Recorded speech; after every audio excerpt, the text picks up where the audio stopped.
എൻ്റെ എത്രയും പ്രിയപ്പെട്ട അമ്മമാർക്കും സജ്ജനങ്ങൾക്കും നമസ്കാരം. നമ്മളിൽ പലർക്കുമുള്ള ഒരു വലിയ ഭാരമാണ് എൻ്റെ മക്കൾക്ക് അല്ലെങ്കിൽ എൻ്റെ കുടുംബത്തിന് നേരിടേണ്ടി വരുന്ന തടസ്സങ്ങൾ എങ്ങനെ മാറ്റാം. ചിലപ്പോൾ ജീവിതത്തിൽ ഒന്നിനു പുറകെ ഒന്നായി ദുരിതങ്ങൾ വരുമ്പോൾ നമ്മൾ ചോദിക്കാറുണ്ട്, എൻ്റെ വിധി ഇങ്ങനെയാണോ ഭഗവാനെ എന്ന്. എന്നാൽ കർമ്മദോഷങ്ങളെ അഗ്നിയെപ്പോലെ എരിച്ചു കളയാൻ ശക്തിയുള്ള ഒരു ദിവസം അറിയുമോ? ജൂൺ 12 വെള്ളിയാഴ്ച ഒരു സാധാരണ വെള്ളിയാഴ്ചയല്ല, ഇത് അതിവിശിഷ്ടമായ ശുക്രപ്രദോഷമാണ്. വെള്ളിയാഴ്ചയും പ്രദോഷവും ഒത്തുചേരുമ്പോൾ അതിനെ നമ്മൾ ശുക്രപ്രദോഷം എന്ന് വിളിക്കും കേട്ടോ. ഇതുവരെ നിങ്ങൾ ഒരു വ്രതവും എടുത്തിട്ടില്ലെങ്കിൽ പോലും, അതായത് ഇതുവരെയും പ്രദോഷ വ്രതം ഒന്നും എടുത്തിട്ടില്ലെങ്കിൽ പോലും ഈ ഒരു ദിവസം ഒന്ന് മനസ്സ് തുറന്ന് പ്രാർത്ഥിച്ചാൽ ശനിദോഷം കൊണ്ട് കഷ്ടപ്പെടുന്നവർക്കും ജീവിതത്തിലെ വഴിമുട്ടിയ അവസരങ്ങൾ തുറക്കാൻ കാത്തിരിക്കുന്നവർക്കും ഇതൊരു പുതിയ തുടക്കമായിരിക്കും എന്നതിൽ യാതൊരു സംശയവുമില്ല. ഇന്ന് ഞാൻ നിങ്ങളോട് പറയുന്നത് ഒരമ്മയ്ക്ക് തൻ്റെ കുടുംബത്തിന് വേണ്ടി ചെയ്യാൻ പറ്റിയ ഏറ്റവും വലിയ ആത്മീയ സുരക്ഷാ കവചത്തെക്കുറിച്ചാണ്. സജ്ജനങ്ങളെ, കണ്ണന്റെ പുല്ലാങ്കുഴൽ നാദവും നാമജപവും കേട്ട് വളർന്നു വരുന്നവരാണ് നാം എല്ലാവരും. പക്ഷെ ഇന്ന് ഞാൻ നിങ്ങളോട് സംസാരിക്കാൻ പോകുന്നത് എൻ്റെ ഹൃദയത്തോട് ചേർന്ന് കിടക്കുന്ന മറ്റൊരു ഭാവത്തെക്കുറിച്ചാണ്. ആദിമധ്യാന്തമില്ലാത്തവൻ, പ്രളയകാലത്തും ശ്മശാനത്തിലും ഒരേപോലെ കുടികൊള്ളുന്നവൻ, നമ്മുടെ സകല പാപങ്ങളും കഴിഞ്ഞ് നമ്മൾ ചെന്നെത്തുന്ന ഒരേ ഒരു ആശ്വാസ തീരം സാക്ഷാൽ മഹാദേവൻ. എന്തുകൊണ്ടാണ് നമ്മൾ മഹാദേവനെ ഇത്രയധികം സ്നേഹിക്കേണ്ടത്? നമ്മൾ എത്ര വലിയ തെറ്റുകൾ ചെയ്താലും, എത്ര വലിയ കർമ്മദോഷങ്ങൾ പേറുന്നവരാണെങ്കിലും ഒരു തുള്ളി ജലം കൊണ്ട് അല്ലെങ്കിൽ ഒരു കൂവളത്തില കൊണ്ട് ഭഗവാന്റെ മുന്നിൽ ചെന്ന് നിൽക്കുമ്പോൾ ആ വലിയ മനസ്സ് നമ്മളിലെ സകല ഭാരവും ഏറ്റുവാങ്ങുന്നവനാണ്. ഭഗവാൻ ശ്രീഹരിക്ക് ഏറ്റവും പ്രിയപ്പെട്ടവനാണ് മഹാദേവൻ. നമ്മുടെ കർമ്മങ്ങളുടെ കൈപ്പേറിയ ഫലങ്ങൾ ഇല്ലാതാക്കാൻ ശിവനെ സ്മരിക്കുന്നത് നമ്മുടെ ജീവിതത്തിന് എത്രമാത്രം സമാധാനം നൽകും എന്ന് നിങ്ങളൊന്ന് ചിന്തിച്ചു നോക്കൂ. ജീവിതത്തിൽ വലിയ പ്രതിസന്ധികൾ വന്ന് വഴിമുട്ടി നിൽക്കുമ്പോൾ ഒന്ന് വിളിച്ചാൽ ഉടനെ ഓടിയെത്തുന്ന ആ ഘോരമൂർത്തി, നമ്മുടെ ഉള്ളിലെ ഇരുളിനെ നീക്കി വെളിച്ചം നിറയ്ക്കുന്ന കൈലാസനാഥൻ. ഇന്ന് നമ്മൾ സംസാരിക്കുന്നത് ആ മഹാദേവന്റെ ഏറ്റവും കരുണാപരമായ ഒരു ദിവസത്തെക്കുറിച്ചാണ്. ജൂൺ 12 വെള്ളിയാഴ്ച അതിവിശിഷ്ടമായ ശുക്രപ്രദോഷം ആഗതമാവുകയാണ്. വെള്ളിയാഴ്ച എന്നത് ശുക്രഗ്രഹത്തിന്റെയും ലക്ഷ്മി ദേവിയുടെയും ദിവസമാണ്, നമ്മൾക്ക് എല്ലാവർക്കും അറിയാം. അതുകൊണ്ട് തന്നെ ഈ ദിവസം വ്രതമെടുക്കുമ്പോൾ ഭഗവാൻ ശിവന്റെ അനുഗ്രഹത്തോടൊപ്പം ലക്ഷ്മി ദേവിയുടെ അനുഗ്രഹവും കൂടി നമ്മൾക്ക് ലഭിക്കുന്നു. ജാതകത്തിൽ ശുക്രദോഷമുള്ളവർക്കും സാമ്പത്തിക ബുദ്ധിമുട്ടുകൾ അനുഭവിക്കുന്നവർക്കും ഈ വ്രതം ഒരു വലിയ അനുഗ്രഹമാണ്. സജ്ജനങ്ങളെ, എന്തിനാണ് മഹാദേവൻ ശ്മശാനത്തിൽ വസിക്കുന്നത്? എന്തിനാണ് അവിടുന്ന് പാമ്പിനെ അണിഞ്ഞിരിക്കുന്നത്? നമ്മൾ സാധാരണക്കാർക്ക് ഇതൊക്കെ ഒരു ചോദ്യചിഹ്നമാണല്ലേ. എന്നാൽ നമ്മുടെ ജീവിതത്തിലെ എല്ലാ ദുഃഖങ്ങളെയും ഭസ്മമാക്കാൻ കഴിവുള്ള ഒരേ ഒരു ശക്തിയാണ് അദ്ദേഹം. കൃഷ്ണൻ നമ്മുടെ ഹൃദയത്തിലെ പ്രേമമാണെങ്കിൽ ശിവൻ നമ്മുടെ ജീവിതത്തിലെ എല്ലാ പ്രതിസന്ധികളെയും തകർത്തെറിയുന്ന കവചമാണ്. ഇന്ന് ഞാൻ നിങ്ങളോട് പറയുന്നത് സകല ആഗ്രഹങ്ങളും സാധ്യമാക്കുന്ന 12 പ്രദോഷ വ്രതത്തെക്കുറിച്ചാണ്. പാലാഴി മഥനത്തിന് ശേഷം ലോകം മുഴുവൻ നശിപ്പിക്കാൻ തക്ക ശക്തിയുള്ള കാളകൂട വിഷം ഉയർന്നു വന്നപ്പോൾ പ്രപഞ്ചത്തെ രക്ഷിക്കാൻ സാക്ഷാൽ പരമശിവൻ അത് സ്വയം പാനം ചെയ്തു. ആ വിഷത്തിന്റെ അത്യുഗ്രമായ ചൂടും കാഠിന്യവും കാരണം പ്രപഞ്ചം മുഴുവൻ വിറച്ചു പോവുകയുണ്ടായി.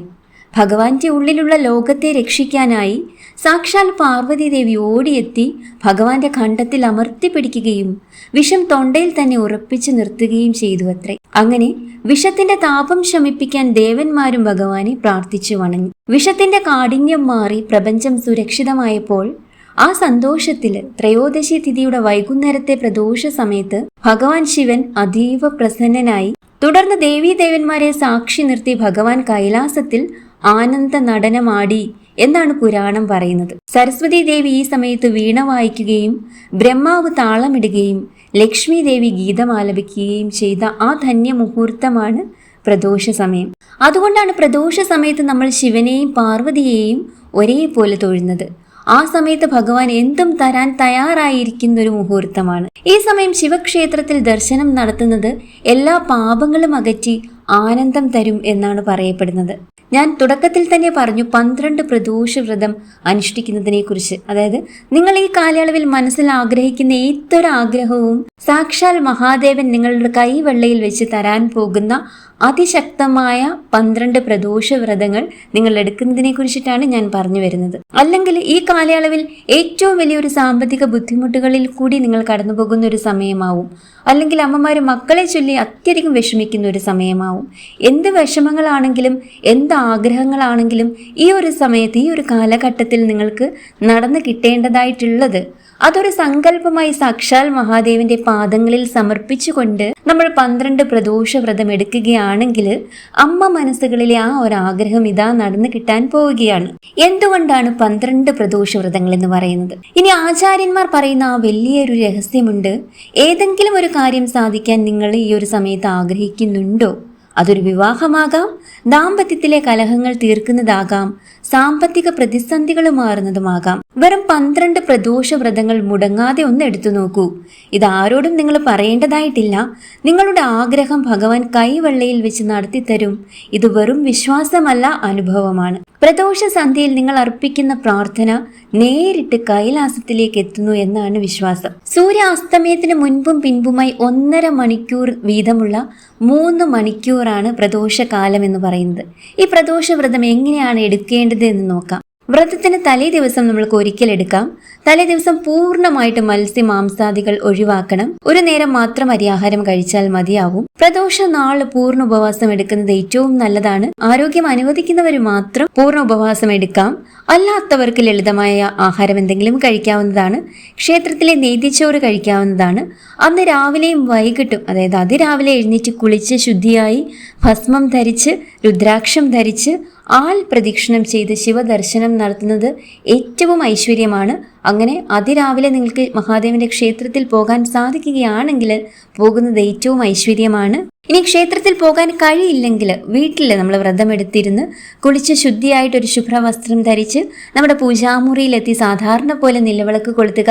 ഭഗവാനും ദേവിക്കുമായിട്ടൊരു നെയ് വിളക്ക്, ചെറിയൊരു ചിരാതിൽ നെയ്യ് ഒഴിച്ചിട്ട് നെയ് വിളക്ക് സമർപ്പിക്കുക. ഭഗവാന്റെ പാതാര വിന്ദങ്ങളിൽ നമ്മുടെ വീട്ടിലുള്ള പുഷ്പങ്ങളെല്ലാം തന്നെ സമർപ്പിക്കാവുന്നതാണ്. ഈ ഒരു സമയത്ത് ഓം നമശിവായ മന്ത്രം കുറഞ്ഞത് 108 തവണ ജപിക്കണം കേട്ടോ. ശങ്കര ധ്യാനപ്രകാരം ശിവ പഞ്ചാക്ഷരി സ്തോത്രം, ശിവസഹസ്രനാമം, ശിവ അഷ്ടകം, ശിവപുരാണം തുടങ്ങിയവയും ചൊല്ലാവുന്നതാണ്. അന്നേ ദിവസം മുഴുവൻ ഭഗവാന്റെ നാമങ്ങള് നാവിലും മനസ്സിലും നിറയണം. ശിവ പഞ്ചാക്ഷരി സ്തോത്രം അർത്ഥം മനസ്സിലാക്കി ഭഗവത് രൂപം മനസ്സിൽ ധ്യാനിച്ചുകൊണ്ടാവണം ജപിക്കേണ്ടത്. ക്ഷേത്രത്തിൽ പോകാൻ കഴിയുന്നവര് ഭഗവാൻ ഏറ്റവും പ്രിയങ്കരമായ കൂവളത്തിലയാൽ അർച്ചന, മാല, എണ്ണ, ജലധാര എന്നീ വഴിപാടുകൾ നടത്തുന്നത് വിശേഷ ഫലമാണ് നമ്മുടെ ജീവിതത്തോട് ചേർത്ത് തരുന്നത്. അതുപോലെ തന്നെ പ്രദോഷ ദിവസം ഭഗവാൻ ശിവന് ഏറ്റവും പ്രിയപ്പെട്ട ത്രിമധുരം നിവേദ്യമായി സമർപ്പിക്കുന്നത് അതീവ ശ്രേഷ്ഠമാണ്.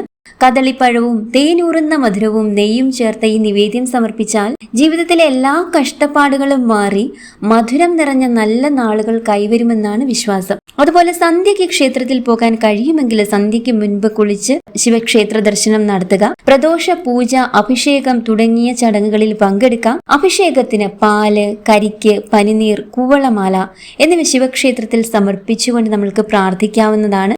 കരിക്ക് നേദിച്ച് അങ്ങനെ പ്രദോഷ പൂജയിൽ പങ്കെടുക്കാം. പ്രദോഷ വ്രത സമയത്ത് നന്ദികേശന് പ്രത്യേക വഴിപാട് നടത്തുന്നത് ശിവനെ സംതൃപ്തപ്പെടുത്തുന്നതിന് തുല്യമാണ്. ഇതിനായിട്ട് വ്രതമെടുക്കുന്നവർ ഒരു കൈപ്പിടി കറുക, വഹിനിയില, ഒരു പിടി അരി, ശർക്കര എന്നിവ നന്ദിദേവന് സമർപ്പിച്ച് നെയ്വിളക്ക് കത്തിച്ച് പ്രാർത്ഥിച്ചാൽ സർവകാര്യ വിഘ്നങ്ങൾ അകലുകയും കൂടാതെ ഇതിലൂടെ ശനി ദോഷത്തിന്റെ കാഠിന്യം കുറയുമെന്നുമാണ് വിശ്വാസം. അങ്ങനെ അന്നേ ദിവസം ദീപാരാധന കഴിഞ്ഞ് ക്ഷേത്രത്തിൽ നിന്ന് നിവേദ്യം വാങ്ങി കഴിക്കാം. പിറ്റേന്ന് രാവിലെ തീർത്ഥം സേവിച്ച് നമ്മൾക്ക് ഉപവാസം പൂർത്തിയാക്കാം. വ്രതമെടുക്കുന്നവർ ഫലമൂലാദികൾ ദാനം ചെയ്യുന്നത് വളരെ നല്ലതാണ്. മാസം തോറും ഒരു പ്രദോഷമെങ്കിലും എടുക്കുന്നതിലൂടെ ദുരിതശമനം ഉറപ്പാണ്. അപ്പോൾ ഈ 12 പ്രദോഷ വ്രതങ്ങൾ അടുപ്പിച്ചെടുത്താൽ മനസ്സിലാഗ്രഹിക്കുന്നത് എന്തും ഭഗവാൻ കൈവെള്ളയിൽ വെച്ച് തരുമെന്നതിന് യാതൊരു സംശയവും വേണ്ട. പ്രദോഷ ദിവസം എണ്ണ തേച്ചു കുളിക്കാൻ പാടില്ല കേട്ടോ. ഭഗവാന് നിവേദിക്കുന്ന കരിക്കിൻ തീർത്ഥം സേവിച്ചുകൊണ്ടോ ക്ഷേത്രത്തിൽ നിന്നും ലഭിക്കുന്ന അവലോ മലരോ പഴമോ കഴിച്ചുകൊണ്ടും നമുക്ക് ഉപവാസം അവസാനിപ്പിക്കാം. അത്താഴ പൂജ കഴിഞ്ഞ് ലഭിക്കുന്ന ചോറ് കഴിച്ചിട്ടും നമ്മൾക്ക് ഉപവാസം അവസാനിപ്പിക്കാവുന്നതാണ്. സന്ധ്യയ്ക്ക് ക്ഷേത്രത്തിൽ പോകാൻ കഴിയാത്തവര് പിറ്റേ ദിവസം രാവിലെ തീർത്ഥം സേവിച്ചുകൊണ്ട് നമ്മൾക്ക് ഉപവാസം അവസാനിപ്പിക്കാവുന്നതാണ്. ഇനി പരീക്ഷണ അടിസ്ഥാനത്തിൽ ഒരിക്കലും ഒരു വ്രതവും നമ്മൾ നോൽക്കാൻ പാടില്ല കേട്ടോ. വിശ്വാസത്തോടെ മാത്രമേ ഏതൊരു വ്രതവും നമ്മൾ എടുക്കാൻ പാടുള്ളൂ. ഇത് നിങ്ങൾ വളരെയധികം ശ്രദ്ധിക്കേണ്ട ഒരു കാര്യമാണ്. ഈ വ്രതം എടുക്കുമ്പോൾ ഞാനിത് ചെയ്യുന്നത് എൻ്റെ മകൾക്ക് നല്ല വിവാഹം നടക്കാൻ വേണ്ടിയിട്ടാണ്, അല്ലെങ്കിൽ എൻ്റെ മകൻ ഇന്നൊരു കാര്യത്തിന് വേണ്ടിയിട്ടാണ് എന്ന് ഭഗവാനോട് പ്രത്യേകമായിട്ട് നിങ്ങൾ പറയേണ്ടതായിട്ടില്ല. ഭഗവാനെ, ഈ 12 പ്രദോഷ വ്രതങ്ങൾ ഞാൻ അങ്ങയുടെ പാദങ്ങളിൽ സമർപ്പിക്കുന്നു, എനിക്കുള്ളതെല്ലാം അങ്ങേക്ക് അറിയാമല്ലോ എന്ന് പറയുക കേട്ടോ. ഭഗവാൻ ഉറപ്പായി ഉറപ്പായിട്ടും അത് നടത്തിത്തരും. ഇത്രയും വലിയൊരു ആഗ്രഹം കൈവരിക്കാൻ ഭക്തിയോടെയുള്ള ആ 12 പ്രദോഷ വ്രതങ്ങൾ ധാരാളമാണ്. നമുക്കറിയാം, പല ആചാര്യന്മാരും പറയുന്ന ഒരു കാര്യമാണ്, തുടർച്ചയായി 12 പ്രദോഷ വ്രതങ്ങൾ അനുഷ്ഠിക്കുന്നത് വളരെ വിശേഷപ്പെട്ട ആത്മീയ സാധനയാണ്. ഇതൊരു അത്ഭുത മരുന്നല്ല, അല്ലെങ്കിൽ ഒരു മാന്ത്രിക ഉടമ്പടിയുമല്ല. പക്ഷെ തുടർച്ചയായി ഒരു വർഷത്തോട് അടുത്ത കാലയളവിൽ ശിവാരാധന നടത്തുമ്പോൾ മനസ്സിൽ നമ്മുടെ ഭക്തി വർദ്ധിക്കും, അല്ലേ? ചിന്തകളിൽ ശുദ്ധി വരുന്നതാണ്, ജീവിതത്തിൽ ആത്മവിശ്വാസം വർദ്ധിക്കുന്നു, ദൈവാനുഗ്രഹം കൂടുതൽ അനുഭവിക്കാൻ സാധിക്കുന്നു എന്നുള്ളതാണ് ഈ ഒരു കാലയളവിൽ. ഇതൊക്കെയാണ് ആചാര്യന്മാർ പറയുന്ന യഥാർത്ഥ ഫലം എന്ന് പറയുന്നത്. അതുകൊണ്ട് തന്നെ പല ഭക്തരും 12 പ്രദോഷ വ്രതങ്ങൾ സങ്കല്പമെടുത്ത് അനുഷ്ഠിച്ചു വരുന്നുണ്ട്. ഇനി മറ്റൊരു പ്രധാന സംശയമാണ്, 12 കൃഷ്ണപക്ഷ പ്രദോഷ വ്രതങ്ങൾ മാത്രമാണോ എടുക്കേണ്ടത്? അതിനുള്ള ഉത്തരം അല്ല എന്നാണ് കേട്ടോ.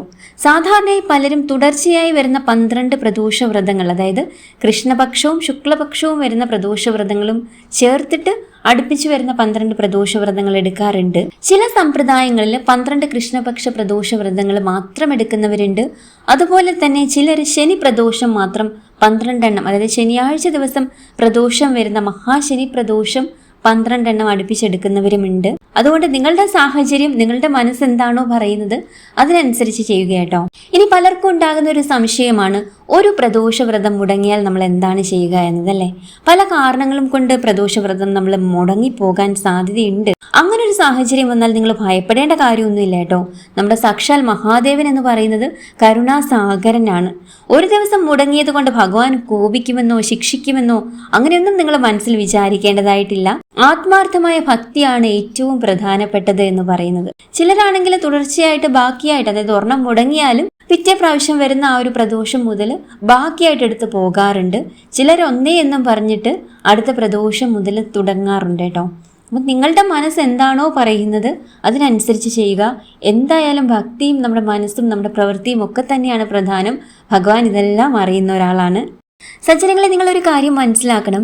പ്രദോഷവ്രതത്തിന്റെ ഏറ്റവും വലിയ ഫലം എന്ന് പറയുന്നത് സമ്പത്തോ അധികാരമോ ഒന്നുമല്ല, ആഗ്രഹ സാഫല്യം മാത്രം പോലുമല്ല. നമ്മൾ പറഞ്ഞു, മനസ്സിൽ എന്താഗ്രഹിക്കുന്നോ ഭഗവാൻ അത് ഈ 12 പ്രദോഷവ്രതങ്ങൾ എടുത്താൽ കൈവെള്ളയിൽ വെച്ച് തരുമെന്ന്. എന്നാൽ ഇതൊന്നുമല്ല, മനസ്സിൽ ശിവഭഗവാനെ കൂടുതൽ അടുപ്പിക്കാൻ സാധിക്കുന്നു എന്നതാണ് അതിൻ്റെ ഏറ്റവും വലിയ അനുഗ്രഹം എന്ന് പറയുന്നത്.